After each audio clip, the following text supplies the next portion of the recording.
for the Rams game. They went, according to Jay Glazer, they went to the coaching staff on offense and said, we're not a Pop Warner team.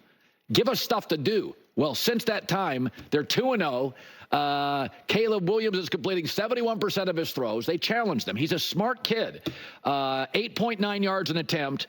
No picks, passer rating at 117. So basically, they were babysitting him, which I'm not against. But he went to Shane Waldron and just said, guys, load up the play sheet. We're not a Pop Warner team. Let's roll the dice. And it's worked. DJ Moore, who he loves throwing to, they had a great connection back of the end zone this week, said, yeah, Caleb's gotten a little bossy. It's amazing. You know, he's taking those strides that he needs to. He's been bossy lately, telling us that we need to be on the details, but we really do for him to be the best player he needs to be. By the way, Caleb Williams, when asked about the comments from DJ Moore saying he was bossy, said, I don't know, he sounds kind of sassy. Leadership, oh, go ahead. Play the bite. I want to hear it. People you have to talk very. That we don't have. Certain people you can be a little bossy with. Certain people you have to talk very monotone and control of yourself. Other times, just people that you can just kind of lash out, and I don't really lash out much. It's not really my vibe, but you know, just always coming over to talk to the guys when I can. Growing up a little bit, being able to go over and talk to them, understand how and what they need to hear, and then from there, moving on. So Jaden Daniels looks like money. Caleb, last couple of weeks, looks very good. Bo Nix now is on a little bit of a heater. Looks like we got 3 quarterbacks as rookies, and they're working. That's good for all of us. Better the quarterback play, better the TV product, better the league. We talked about this. We said the NFC needs to hit on some of these quarterbacks because the AFC, you got C.J. Stroud's a hit, and Mahomes and Allen and Lamar and Burrow. The NFC getting old and average at quarterback, they got to hit on some of these guys. It looks like Caleb's going to be a star. Jaden Daniels, Michael Penix, I think, has a chance to be really good. Same with J.J. McCarthy. They're just not playing. They're behind. McCarthy obviously injured, but they're behind really capable veterans.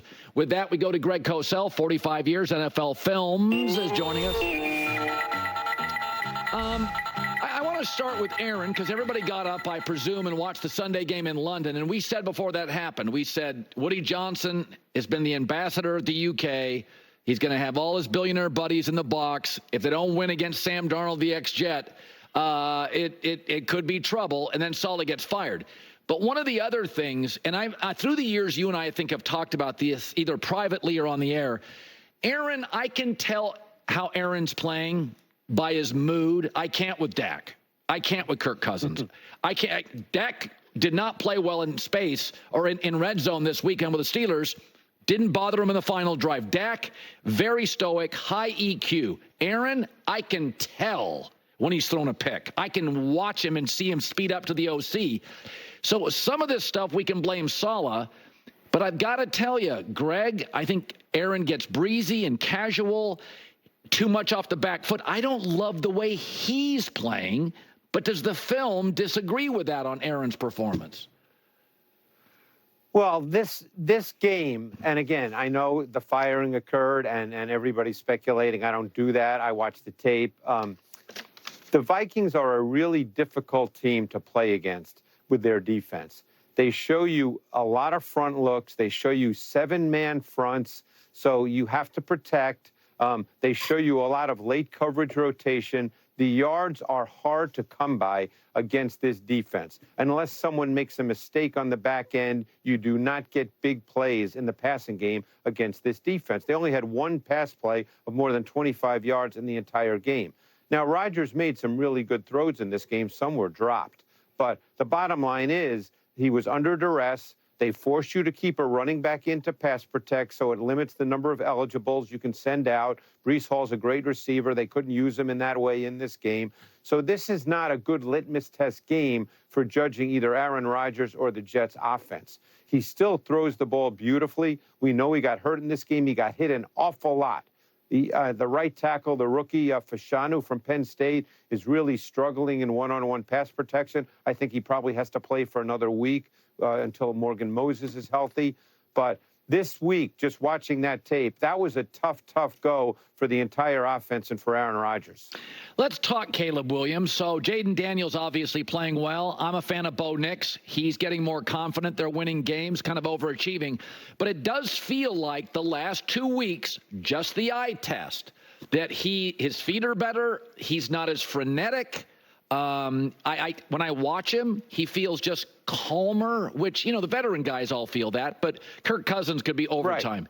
Right. Kirk always looks under control.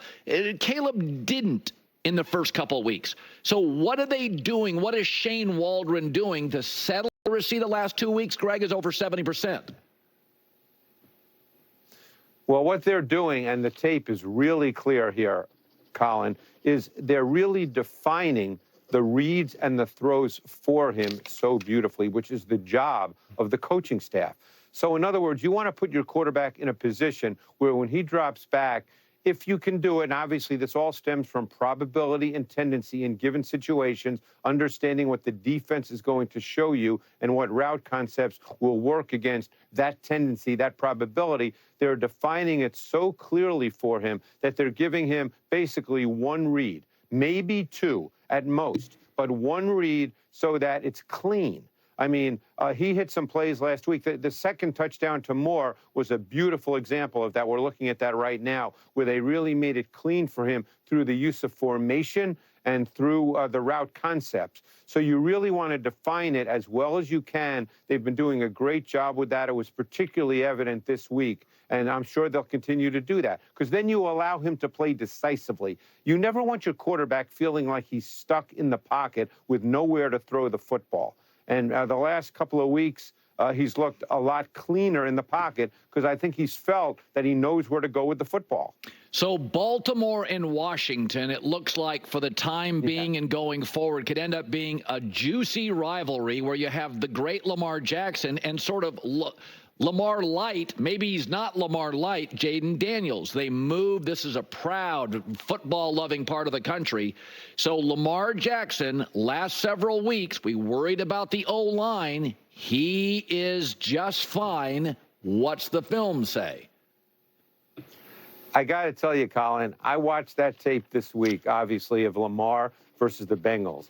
And I'm watching this, and Lou Anarumo, the Bengals DC, is doing so many different things. I mean, he emptied the bucket in terms of what he did with his fronts, with his pressures, with his coverages, with all the rotations, the different looks. And I thought Lamar Jackson was absolutely sensational. You know, I've seen a lot of games, obviously. I've seen every Lamar game in the NFL, so I can't sit here and say it's the best I've ever seen him. He's obviously played a lot of good games. But I thought in this game, given what Lou Anarumo was showing him and what he did throughout the game, because obviously in some ways it was kind of a must-win for the Bengals, I thought Lamar Jackson was absolutely fantastic. It was as good as that I can recall seeing him. He saw things well. He threw the ball exceptionally well. He just looked absolutely terrific. Okay, Jaden Daniels, since week 2 on, has looked fantastic. I thought the O-line for them was going to be an issue. When the quarterback's playing well, that doesn't look like a problem. Obviously, Jaden's terrific. Does he get a majority of the credit here? Or is it somebody else or something else? Well, here's something that really stood out to me. You know, normally when I watch tape, Colin, I don't look at stats before I watch tape. I watch the tape, and if I notice something, then I'll see if statistics validate what I'm seeing. And I'm watching them over these last number of weeks, and I'm seeing a lot of no huddle. And I'm thinking to myself, wow, that's really interesting, no huddle for a rookie quarterback. Because at some point with no huddle, the quarterback does have to be able to assess what the defense is. Yes, he can get the play, but then he's at the line of scrimmage. The defense can move. The defense can change. Sometimes they do, sometimes they don't. But here's the deal. They've got the most no-huddle snaps of any team in the league for a rookie quarterback.